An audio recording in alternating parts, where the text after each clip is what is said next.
আস্তে আস্তে আস্তে আস্তে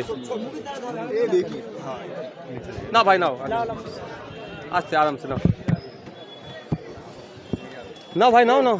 একটা প্রশ্ন, আজকে পূর্ণেন্দু সাউ ফিরেছেন এবং তারপরে মুখ্যমন্ত্রী ফোন করলেন, তো তৃণমূলের বিভিন্ন পেজ থেকেই কৃতিত্বটা মমতা ব্যানার্জি নিচ্ছে।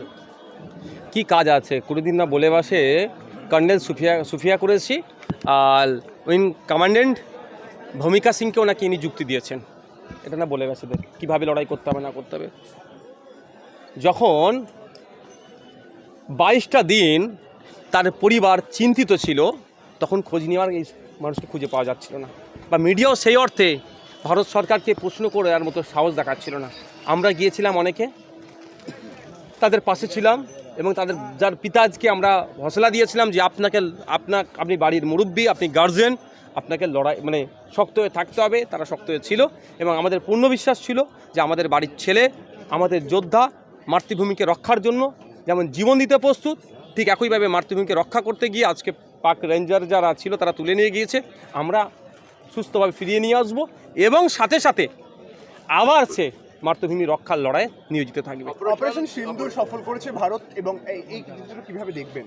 অবশ্যই তো আমাদের আর্মিরা 3 বাহিনীর, Indian air force, Indian army, Indian navy সব যৌথ উদ্যোগে এই অপারেশনকে সাকসেস করেছে।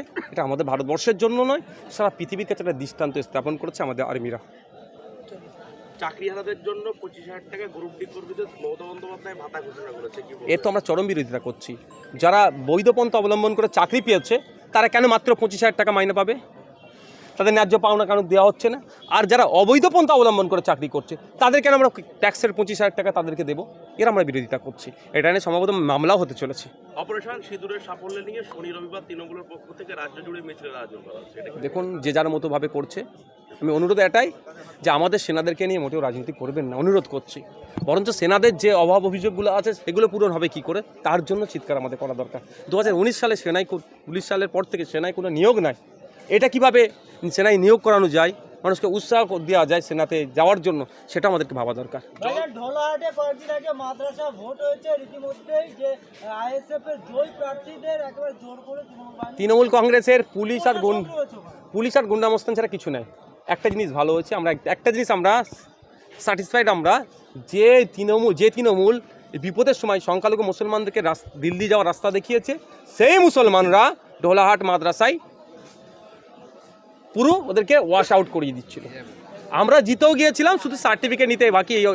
এই সময়তে এসে মারধর করে অবৈধ পন্থা অবলম্বন করে বোমগুলি পিস্তলের খেলা দেখিয়ে তারা সার্টিফিকেট নিয়েছে, নিয়ে মামলা হবে।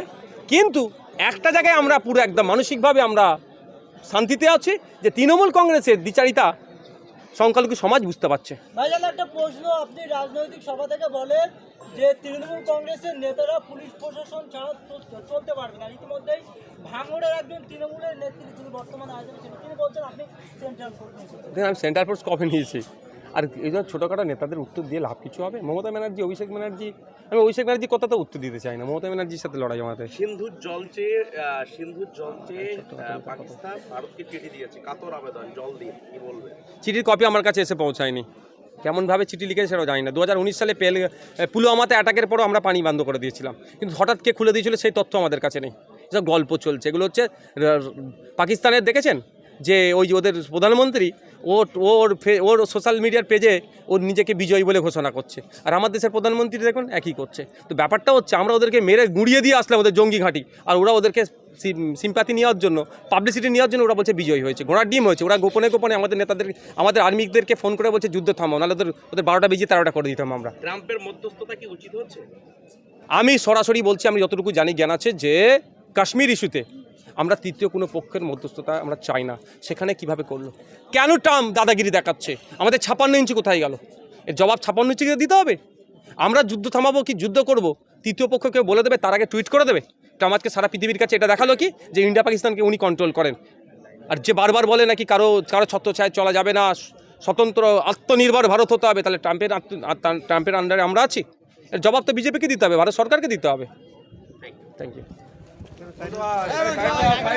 চলো সব ভালো থাকো, সব ভালো থাকো। মধ্যে আপনারা যে ছবি দেখতে পাচ্ছেন একেবারে সরাসরি আমি দেখাতে বলবো, যে আমার ক্যামেরাম্যান আছে তাকে দেখাতে বলবো। বাদুড়িয়ায় যে নওশাদ ভাইয়ের একেবারে মিটিং হওয়ার কথা ছিল, সেই মিটিংয়ে আজকের আর কিছুক্ষণের মধ্যেই বলে নওশাদ সিদ্দিকী চলে আসবে, আর একের পর এক মানুষের ঢল লেগেছে। আপনাদেরকে সেই ছবি A9 বাংলায় দেখানো হচ্ছে, দেখতে পাচ্ছেন একেবারে সেই ছবি আমরা দেখতে পাচ্ছি। এর আগেও নওশাদ ভাইয়ের মিটিংয়ে যেরকম লোকজন হাজার হাজার মানুষের সমাবেশ হয়, এখনও সেই হাজার হাজার সমাবেশের আপনাদেরকে সেই ছবি A9 বাংলা দেখাচ্ছি। ইতিমধ্যে দেখতে পাচ্ছেন আপনাদেরকে যে ছবি সরাসরি আমি দেখাবো, দেখতে থাকুন বিস্তারিত খবর A9 বাংলা।